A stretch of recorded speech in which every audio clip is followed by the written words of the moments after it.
na nagsilbing taguan ng mga kriminal at mga salaping kinita sa iligal na droga na pinambili ng mga lupa, pinangsuhol sa mga politiko, ginamit sa eleksyon noon at ngayon, at pambayad sa mga traidor na politiko at kawani ng gobyerno kapalit ng kanilang tulong at pakikipagsabwatan upang mabigyan ng huwad o pekeng pagkakakilanlan ang mga dayuhang kriminal.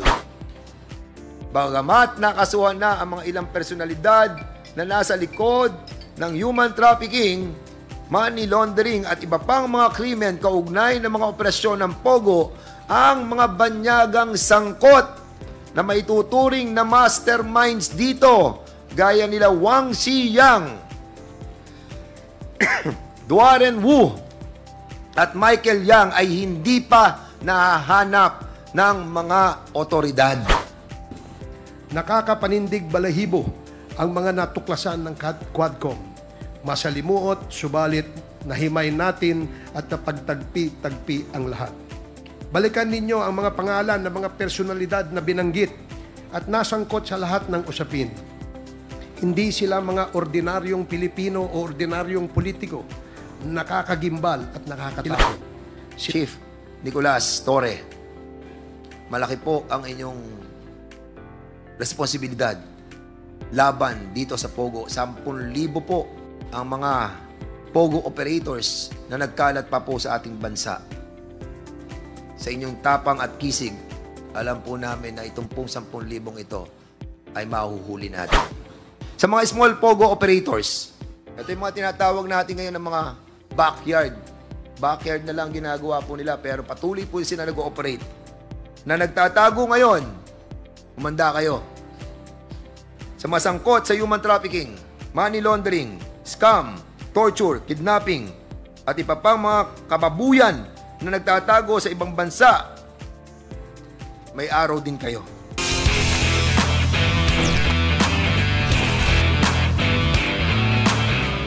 Hollywood and James Bond movies combined pale in comparison. Taken together, it is fair to say that we didn't know what hit us. Taken together, there can be no other logical conclusion than, yes, the Chinese raped us, but we helped them rape us. Bayan ko, binihag ka, nasadlak sa dusa. The words betrayal, traitors, unpatriotic are not enough to describe the despicable, wicked, and perhaps even evil acts of collaboration that some of our leaders, elected officials, and civil servants extended to these criminals. The inquiry conducted in aid of legislation confronted some of the most alarming and deeply rooted threats to our nation. Extrajudicial killings as a result of a much publicized drug war, the illegal drug trade then and now, and the illicit operations of POGOs sponsored by and courtesy of Executive Order Number 13. Throughout the course of our investigation, the committee has painstakingly unraveled a network of interrelated crimes that undermine our national security, erode the rule of law, and threaten the very foundations of our sovereignty. The findings are deeply troubling, indisputable, and call for urgent, decisive action. On the matter of POGOs, our hearings established that their rapid growth was triggered by the issuance of Executive Order Number 13. Although these operations were initially presented as engines of economic growth, promising jobs and foreign investments, those benefits were quickly overshadowed by a surge in various criminal activities.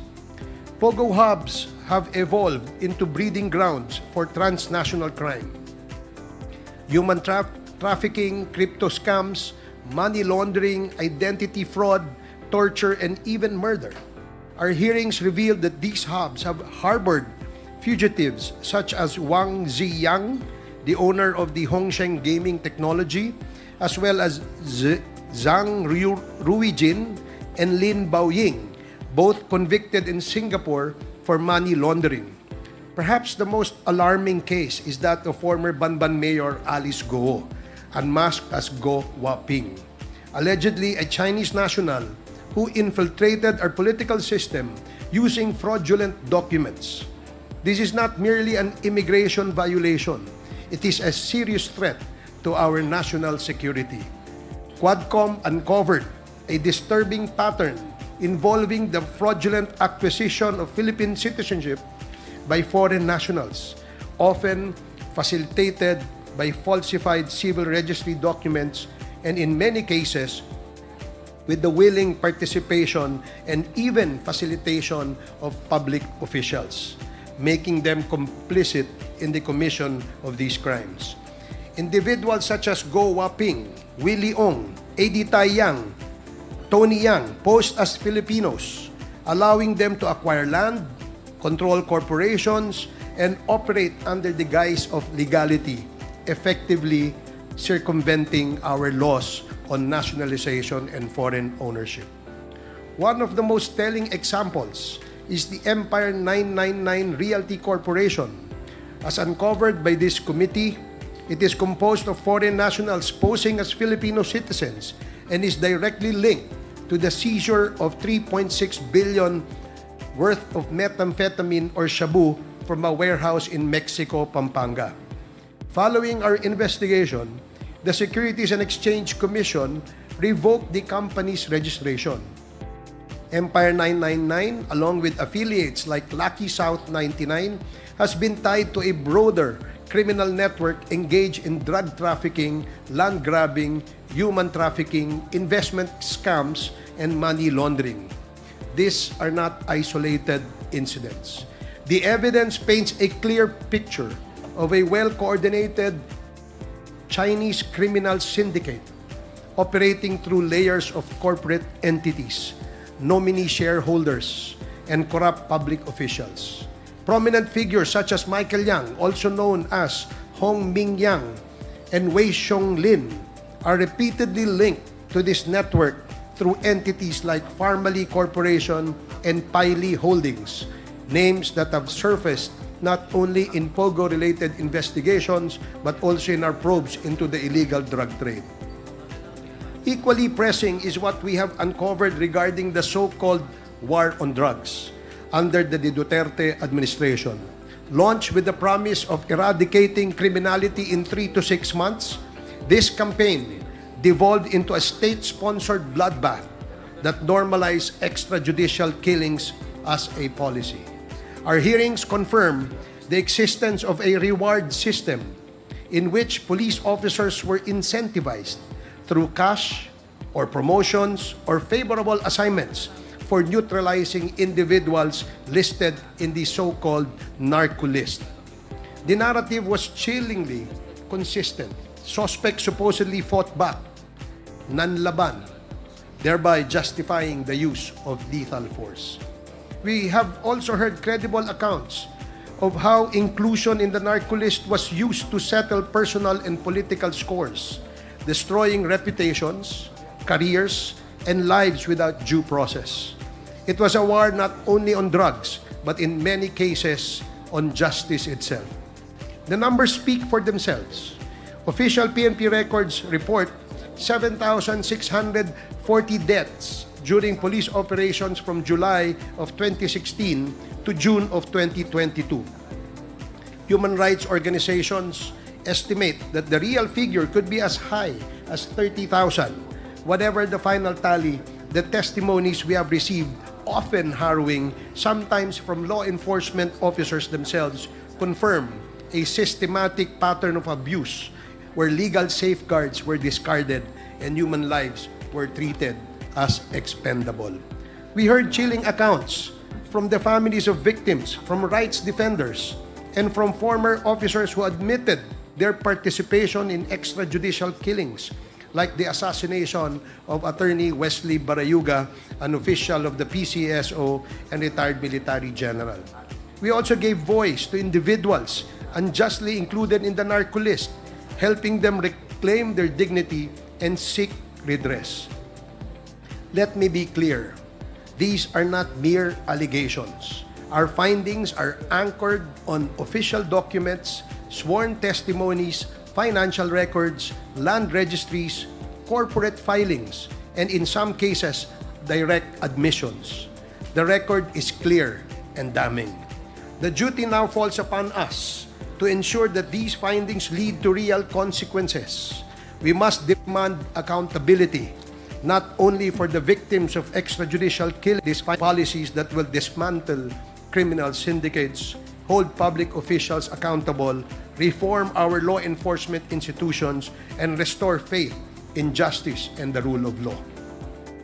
Mula sa mga drug lords sa pangunguna ni Michael Yang, na ni minsan ay hindi humarap sa pandinig, salamat sa kanya mga Pilipinong abogado, hanggang sa pagkalat ng mga iligal na droga na bumibiktima ng mga Pilipino na walang awang pinatay upang pagkakitaan at sa paglaganap ng Philippine state-sponsored Chinese Pogos na nagsilbing taguan ng mga kriminal at mga salaping kinita sa iligal na droga na pinambili ng mga lupa, pinangsuhol sa mga politiko, ginamit sa eleksyon noon at ngayon, at pambayad sa mga traidor na politiko at kawani ng gobyerno kapalit ng kanilang tulong at pakikipagsabwatan upang mabigyan ng huwad o pekeng pagkakakilanlan ang mga dayuhang kriminal.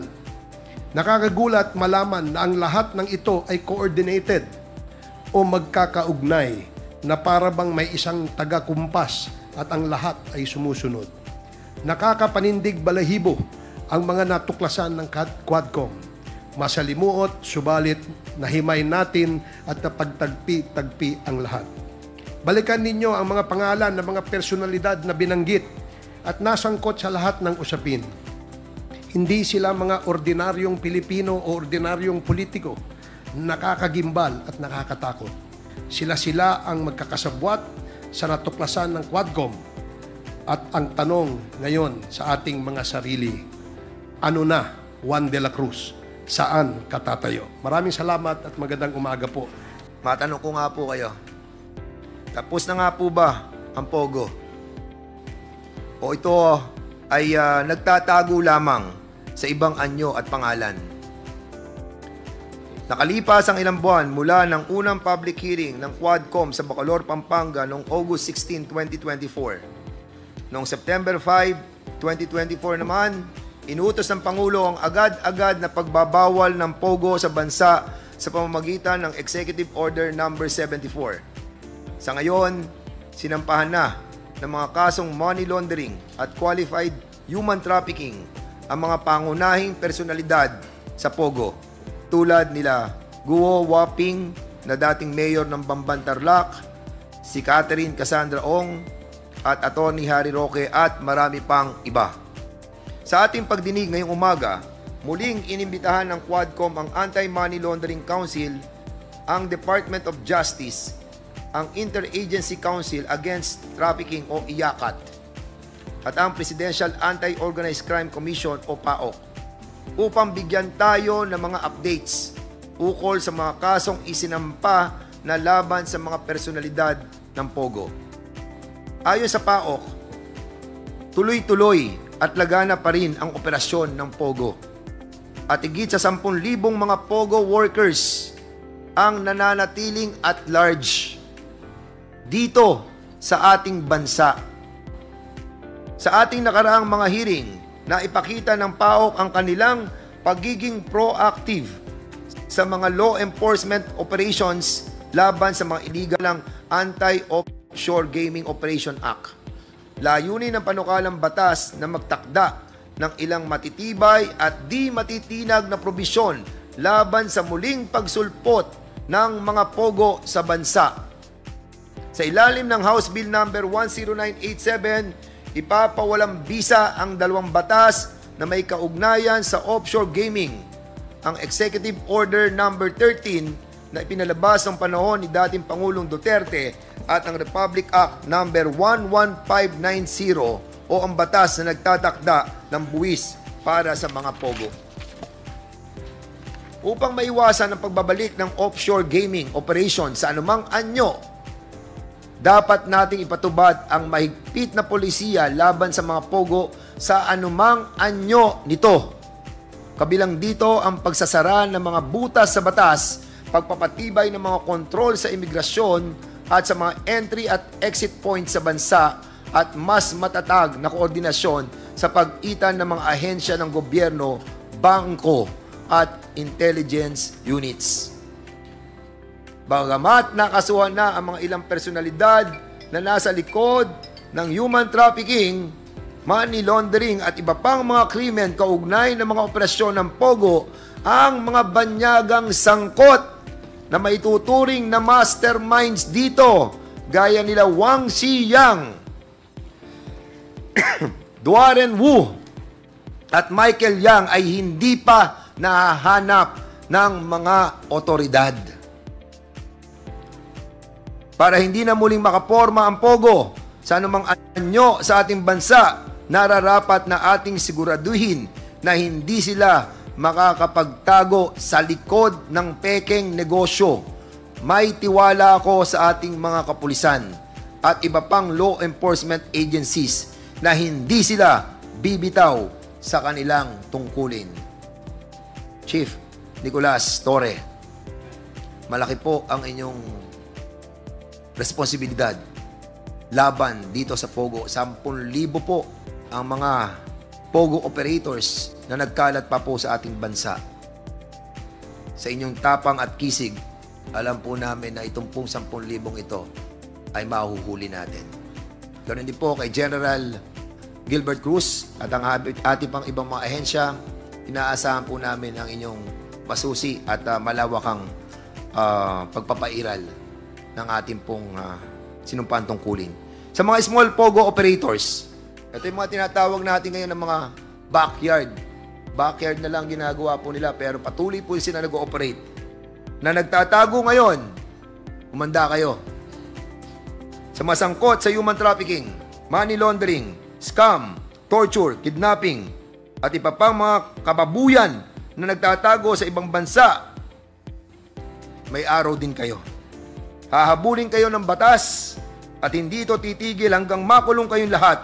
Walang pakialam ang batas kung opisyal ka noon o may koneksyon ka ngayon. Mananagot ka pa rin sa mga kalupitan na hinayaan mong gawin sa kapwa mo kababayan. Panalo ka man noon sa Pogo, ngayon, tapos na ang laro. Ngayon, hustisya naman ang mananalo. Maraming salamat po.